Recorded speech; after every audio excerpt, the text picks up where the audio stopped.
إن هذا القرآن يهدي للتي هي أقوم ويبشر المؤمنين الذين يعملون الصالحات أن لهم أجرا كبيرا. بسم الله الحمد لله والصلاة والسلام على رسول الله صلى الله عليه وسلم. Assalamu alaikum wa rahmatullahi wa barakatuh. Welcome back to Quran Made Easy. This is your brother Abu Muhammad. In the last lesson we started this new series and we learned how to recite Surah Al-Fatiha correctly. Today inshallah we're going to learn how to recite Surah Al-Naas correctly and remove some of the common mistakes that people make. Now let's open our Quran to Surah Al-Naas. أعوذ بالله من الشيطان الرجيم بسم الله الرحمن الرحيم. The first word of the surah is the word قل. We have a qaf and then a lam. Qaf is considered to be from the 7 heavy letters in the Arabic language. So Arabs will pronounce qaf in a heavy manner. قل. قل. Qaf, the articulation point of this letter is right at the back of the tongue near the throat. So we take out this letter from right at the back of the tongue near the throat. This letter does not exist in the English language. So for brothers and sisters who are from English background, inshallah, have no fear, inshallah. With a little bit more practice and sincere effort, inshallah, we'll get it right. Good news for us is that the Prophet Muhammad ﷺ told us that the person who recites the Quran and struggles, maybe they don't have the letters in the mother tongue or they've never heard of this sound, but they still recite it with struggle, but they put sincere effort, such a person will get double the reward the Prophet ﷺ told us. One reward for reciting the Quran and the other reward for putting that extra struggle and that extra effort in the recitation of the Quran. Qaf, when we pronounce it in a heavy manner, as in qul, qul means say. If we pronounce qaf in a light manner to make it sound like a kaf, kul, kul, this changes the meaning from say to eat. Kul means eat. So we cannot take out a letter from a word and replace it with another letter. If we do this, like this example, qul to kul, then we'll be doing al-lahnul jali, which is a major serious mistake that needs to be avoided. Now the next word we have is a'udhu. Alif, ayn and then dal. Alif is pronounced from the bottom part of the throat, bottom part of the throat, and ayn from the middle part. So then u, a'u, not a'u, but a'u. Then we have a dal. Dal, the articulation for dal is the tip of the tongue touching the edge of the edge of the front 2 teeth. Dhu, a'udhu. It's very common to hear a'udhu. Do not change dal to a zai, which is very common. So changing a letter to another letter from dal to a zai, this is considered to be al-lahnul jali, serious major mistake that needs to be avoided. So a'udhu, a'udhu.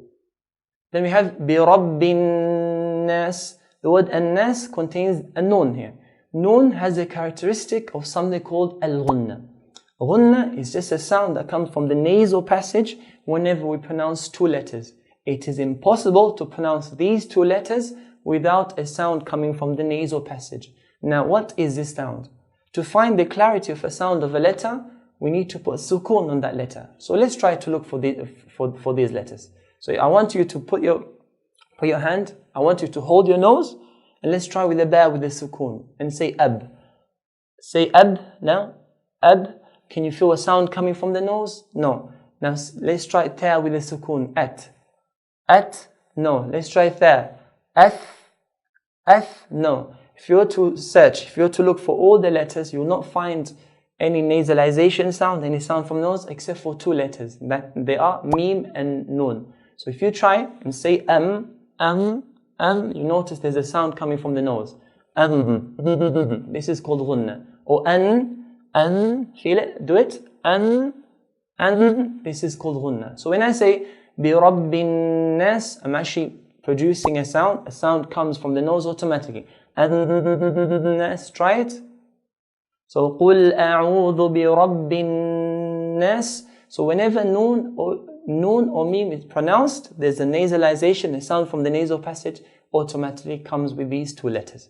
Now noon here has a shadda. So we hold the noon. بِرَبِّن, hold, بِرَبِّن, then let go. قُلْ أَعُوذُ بِرَبِّ النَّاسِ, بِرَبِّ النَّاسِ. If we don't hold the noon and say بِرَبِّ النَّاسِ, then we haven't given the noon its due right. So hold the noon. قُلْ أَعُوذُ بِرَبِّ النَّاسِ. How long do we need to hold this noon? More or less, it will be this amount. An-nas. But for you to get it right, you need to read to a teacher, in front of a teacher, and the teacher will tell you to do more or to do less. But more or less will be to this amount, an-nas. So I'm going to recite the ayah now, and what I want you to do is to repeat the ayah. قُلْ أَعُوذُ بِرَبِّ النَّاسِ. Now you say it. Now let's go to the next ayah. مَلِكِ النَّاسِ. Again, hold the noon. مَلِكِ النَّاسِ. Hold, then let go. مَلِكِ النَّاسِ. مَلِكِ النَّاسِ. Now, can we shake the ghunna? Can we say مَلِكِ النَّاسِ? No, we're not allowed to do this. We should avoid shaking of the ghunna. Ghunna should only be one go. مَلِكِ النَّاسِ. What if it sounds nicer? Even if it sounds nicer, do it in one go. Next ayah, we have إِلَهِ النَّاسِ. إِلَهِ النَّاسِ.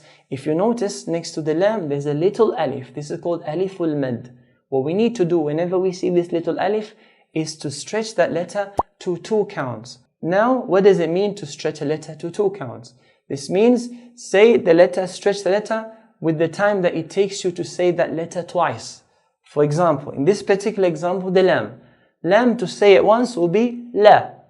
Again, la. At a normal speed to say lam once will be la. So the time it takes me to say la twice, so la, la. So this time, this is what 2 counts mean. So la, 2 counts be la. La, this is what 2 counts mean. If I say stretch this letter to 4 counts, the time it takes you to say that letter 4 times. La, la, la, la, la. This is what 4 counts mean. So we're going to stretch the lam to 2 counts. Ilahin nas. Again, Ilahin nas. Now you repeat after me. Ilahin nas. Say it. Now let's go to the next ayah. We have here min, then sharri. Noon with a sukoon, and then a sheen comes after it. An important rule to note here is that in the Arabic language, letters are of 2 types. Letter that is mutaharrik, a letter that is a vowel letter, and a letter that is sakin, a letter that has no vowels. So we have a letter that is mutaharrik, letter that has a vowel. This just means the letter has one of the 3 vowels in the Arabic alphabet, in the Arabic language, which is fatha, which makes an a sound, kasra, which makes an e sound, or dhamma, which makes an u sound. This is a letter that has a vowel, mutaharrik. And the letter that is sakin, letter that does not have any of these 3 vowels. They have a sukoon. Sukoon is just a shape of half an egg or half an oval shape. This is called a sukoon. Now, whenever we have a noon that is non-voweled, noon with a sukoon, then depending on the letter that comes after, imagine here's a noon. Depending on the letter that comes after the noon, this letter will affect how this noon will be pronounced. And this effect is of 4 types. So this is very important to know in this lesson because we're going to come across these rules in the next few surahs. So after noon with a sukoon, the letter that comes after, we're talking about a specific letter, only noon. We're not talking about general letters, all the letters, but only noon with a sukoon. Depending on the letter that comes after it, that will affect this, how we pronounce this noon. And this effect is of 4 types. So if a group of letters, they come after noon, imagine if a group of letters, any of these group of letters, they come after a noon with a sukoon, they'll make this noon sound clear. So the number 1 effect is clear. Number 2, if other group of letters, they come after this noon with a sukoon, imagine this is a group of letters, they come after noon with a sukoon, they'll make this noon merge onto them. So number 2 rule is noon will merge onto these letters. Number 3, there's 1 letter in the Arabic alphabet. Whenever it comes after a noon, it will change this noon to another letter. So this is number 3 is change. Number 4, which are majority of the letters of the Arabic alphabet, whenever they come after a noon with a sukoon, they'll hide this noon. They'll hide this noon. I'll explain what all of these terminologies mean. Now, here in this particular ayah, we have noon with a sukoon, and then a sheen comes after it. Sheen comes under the fourth category, which is hide. In Arabic language, this is called al-ikhfa, to hide. Yeah. So how would we hide the noon? To know how to hide the noon, we need to know how to make the noon clear. To make the noon clear, we touch the tip of the tongue to the roof of the mouth. Imagine, this is the tip of the tongue touching the roof of the mouth. Min. So if I say min, I'm making the noon clear. Now to hide the noon, what we need to do is, imagine, here's the tongue. Middle part of the tongue is where the sheen is articulated from. Here's the roof of the mouth. So we're going to take the noon very close to the roof of the mouth without touching it. If I touch it, it will be min sharri. Min sharri. Noon will be clear. We want to hide it. So we'll say min sharri. Min, the ghunna, min, then say the sheen. Min sharri. Min sharri. This is how to hide the noon.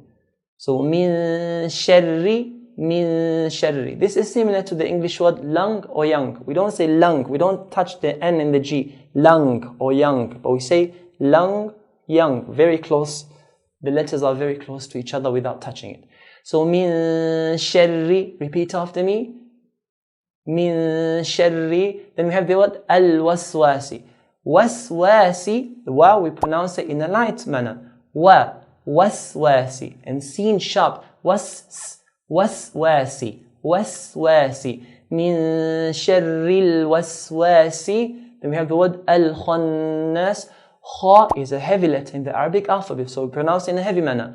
Kha. Khannas. Min sharril waswasil khannas. Repeat after me. Min sharril waswasil khannas. Now you say it.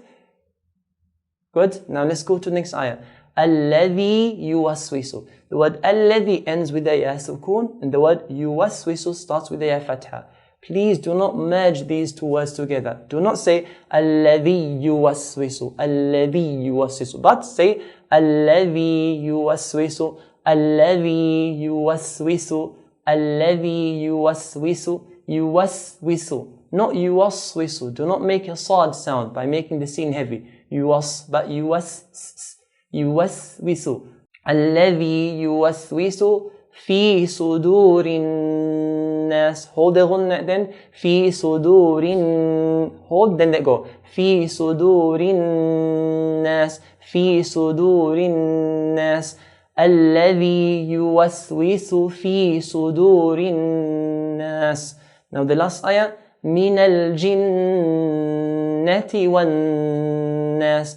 Hold the noon in the word jinnah and nas. Min al-jinn. Hold it and the word an-nas. So min al-jinnati wan nas. Now if you notice the ending of this surah, or the ending of the surah, the second last letter is an alif preceded by a letter that has a fatha. Whenever we stop on a letter, we're stopping, not continuing, stopping on a word. And the second last letter is an alif preceded by a letter that has a fatha. Then when we're stopping on this particular word, we can stretch this particular word to 2 counts, 4 counts, or 6 counts. So we can say, min al-jinnati wan nas. That's 2 counts. Or min al-jinnati wan nas. 4 counts or 6 counts. Min al-jinnati wan nas. We mentioned before that the mad, this type of mad should be in accordance with your speed. So if you're going to go at a faster pace, it's better for you to do 2 counts in these ayats. If you're going to go for medium pace, do 4. If you're going to recite at a slower pace, then we should do 6 counts. Now, if you're going to do 2, please remember to do 2 all the way, 4 all the way, or 6 all the way. Now, what I'm going to do is to recite the whole surah. What I want you to do is to listen carefully, because I'm going to put all the rules that we learned in this surah, inshallah. Bismillahir Rahmanir Rahim.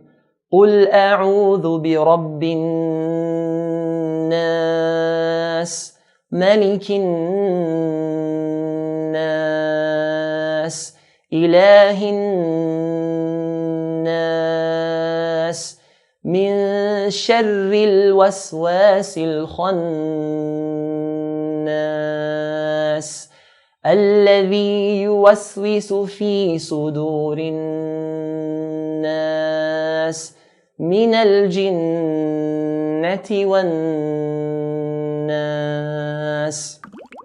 Now this is the end of the lesson. What did we learn today? Today we learned some of the new letters which are from the 7 heavy letters in the Arabic alphabet, which are Qaf and Kha. We learned what ghunna is, which is just a sound that comes from the nasal passage whenever we pronounce 2 letters, that is Mim and Nun. We learned what not to do with the ghunna, which is shaking when we're pronouncing it. We also touched on Nun Sakina rules. We found out that after Nun with a sukun, depending on the letter that comes after it, the effect in the pronunciation of this Nun. The effect is of 4 types. Yeah? So in this particular ayah, we learned that if Nun has a sukun, the letter that comes out, if it's a sheen, then it comes under the 4th category, which is hiding the Nun. We also learned that the ending of the surah, Surah Naas, can be stretched to 2, 4 or 6. This particular stretching is called Mad Arid Bisukun. Mad Al-Arid Bisukun. Now this is the end of the lesson. If anyone has any questions related to today's lesson, feel free to ask, and inshallah we'll get back to you as soon as we can. Don't forget to do this short quiz to test yourself what you've learned in today's lesson. We've also provided a PDF notes for today's lesson. Please don't forget to forward and share our videos with all your contacts. For the Prophet Muhammad said, "Man dalla ala khayr falahu mithlu ajri fa'il."